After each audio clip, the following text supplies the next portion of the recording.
Okay guys, here's what we're here to get. This is the 2010 Ram. Needs an engine. Definitely needs an engine. I started it. Sounds like it's got some bottom end noise. The interior's pretty good, typical of the driver's seat for something this mileage. The rest of it's in really nice shape. You see 183,000 on it. Kilometers, not miles, but we'll start it up.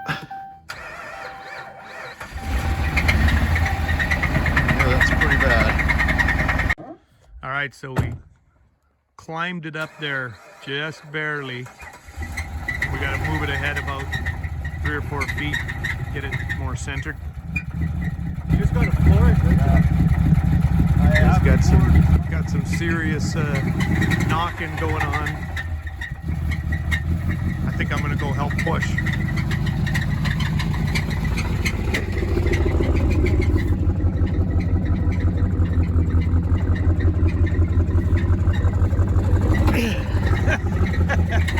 More?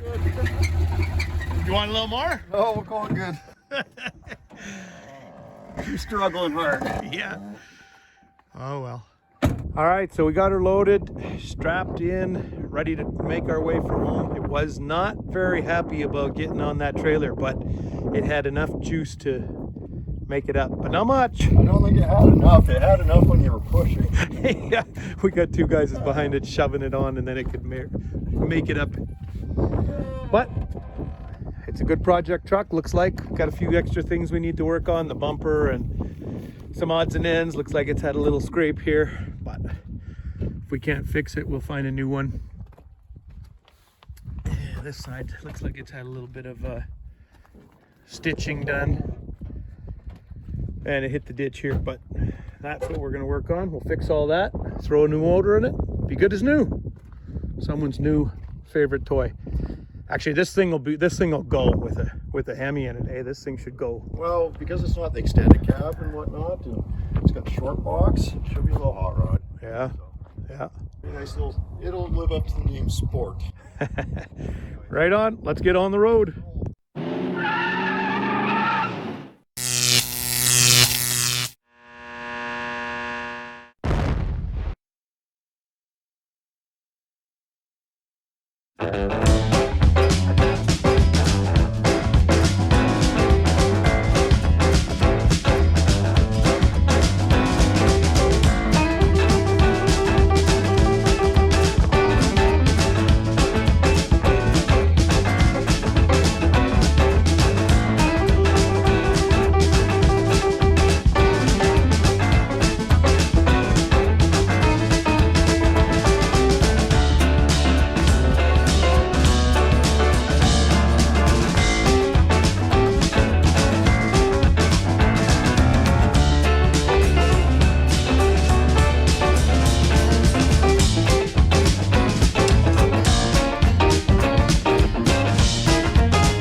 First things we're going to do is we're going to get the intake off of this, get it out of our way. The air sensor, you can just pull it out of the grommet. We're not going to disconnect it just yet in case we want to run it a little bit later.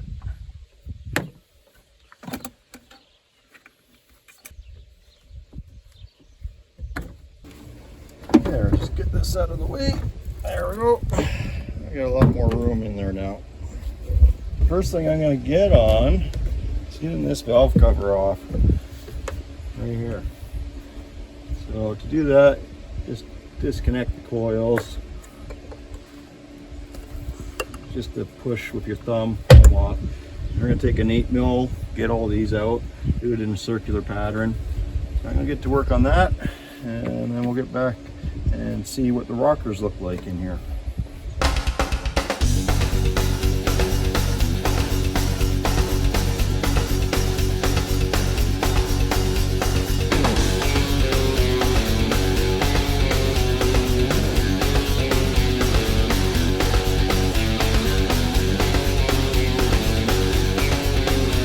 We got the valve cover off. I'm just going to give each of the rockers a check. Well, there we go. There's a problem right there. 100%. another one right there. That one's not too good. And there's another one. So all of these intake valves they're no good. It shouldn't be that loose. Not even close. That's interesting. I wonder how the other side's looking. So I'm going to pop that rail off and see what we've got going on. Again, I know I've said this since on my other videos, just try to break the torque on these and keep them even. Start in the middle, then work your way out to the ends, and then come back to the middle a little bit at a time so you don't warp your roller shafts, your rocker shafts.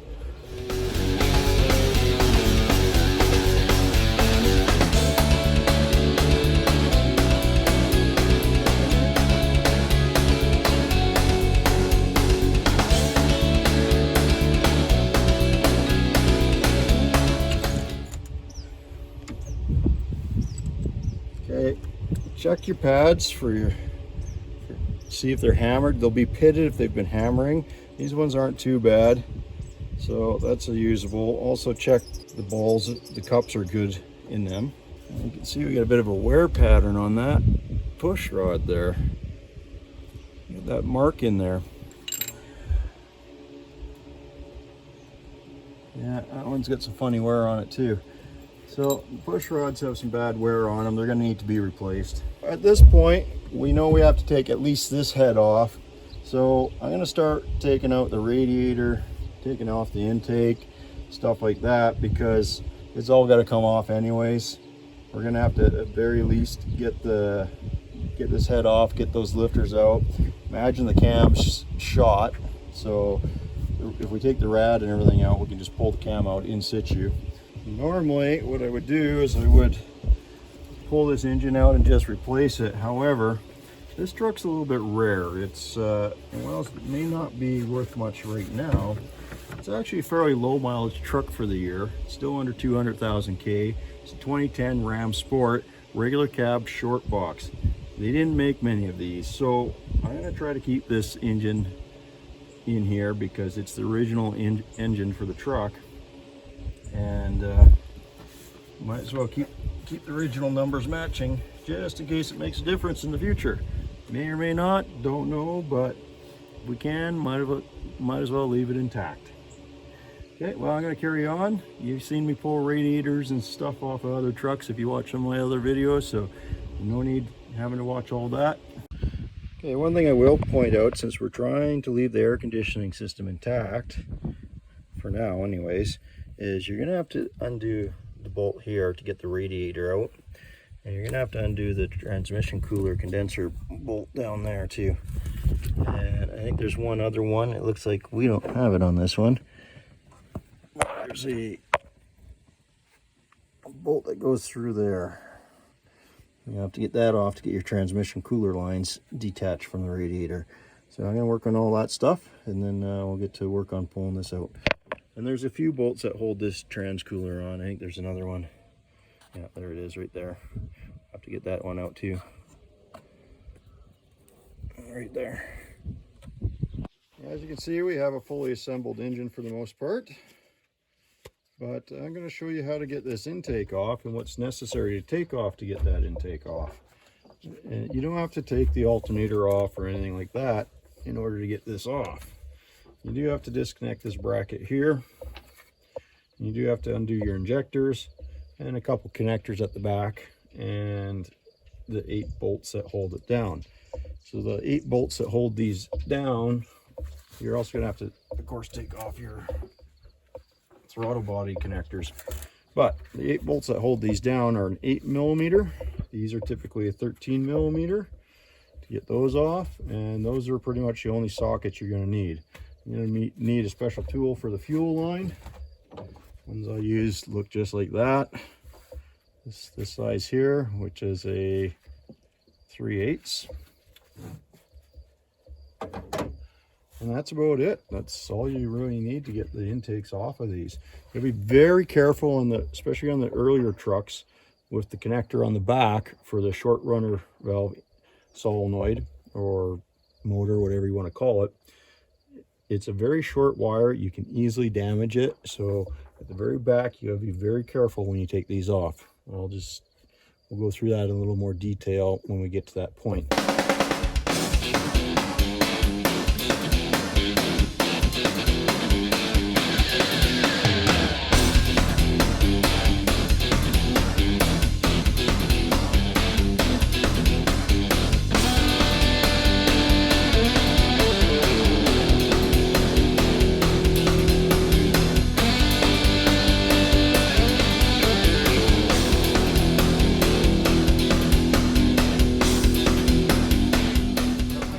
Disconnected from the throttle body and all the injectors.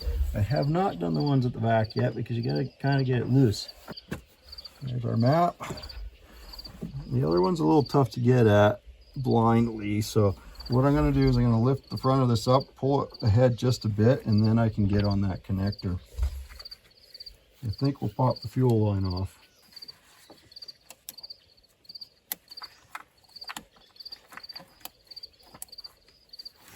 So what I found works really good when getting these fuel lines off, you push your tool on, you push the line forward first, and get your tool seated as much as you can. Push it in as good as you can, and then give the line a yank back. And it's off.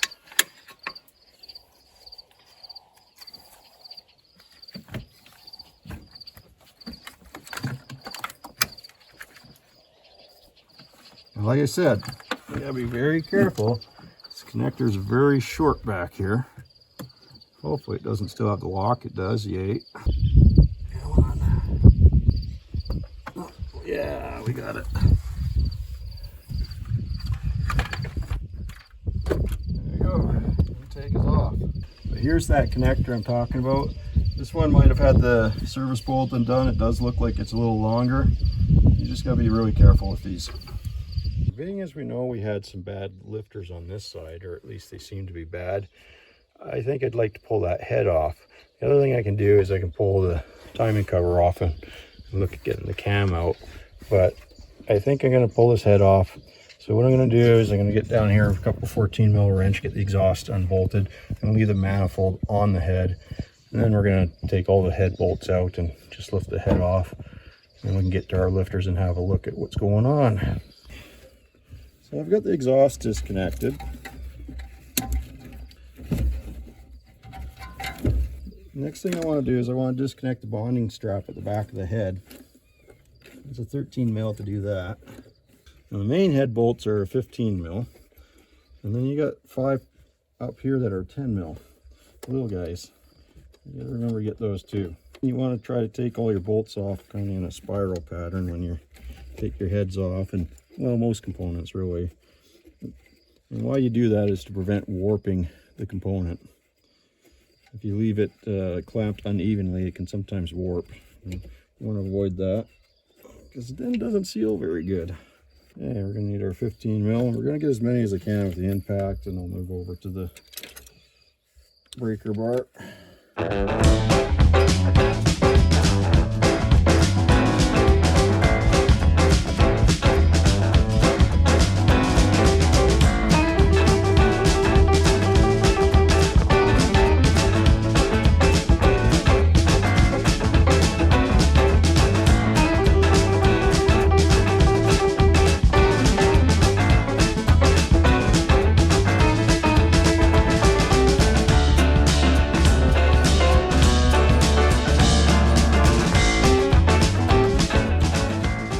Yeah, that should be it. This head should be ready to come off. Let's see.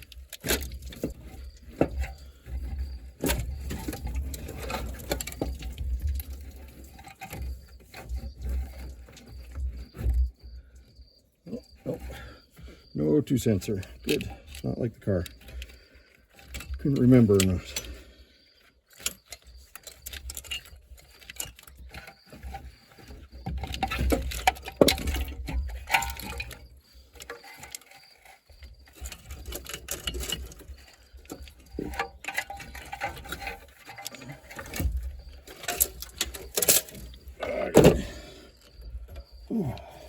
Next, lifters come out. We'll see what's going on.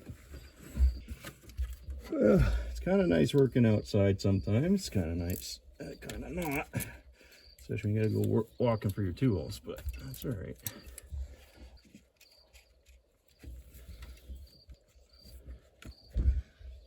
Before I get too carried away, I want to get a rag and wipe some of that coolant and stuff up.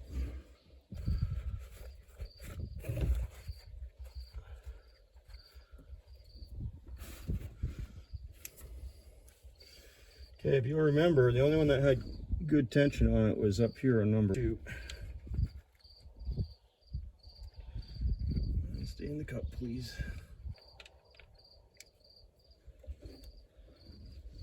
Surprisingly, so far they look pretty good though. Strange. That's collapsed. Yeah, look at that. That lifter is collapsed. I suppose it doesn't matter that I dropped it because it's no good.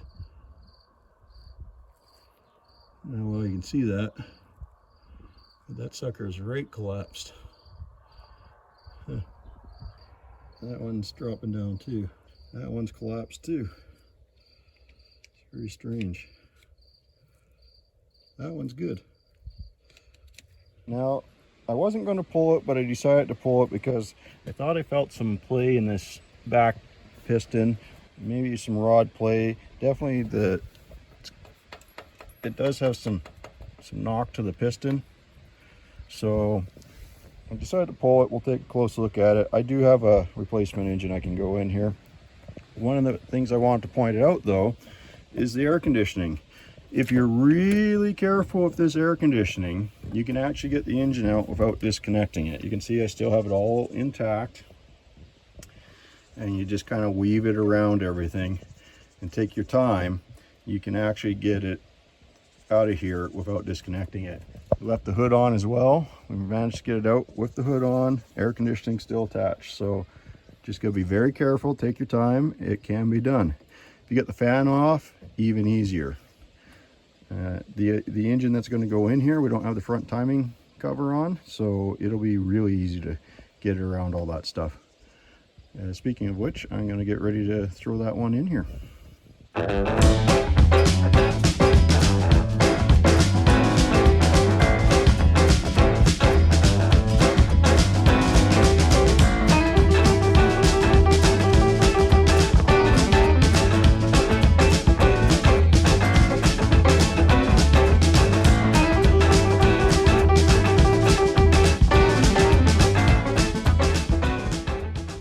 Guess what?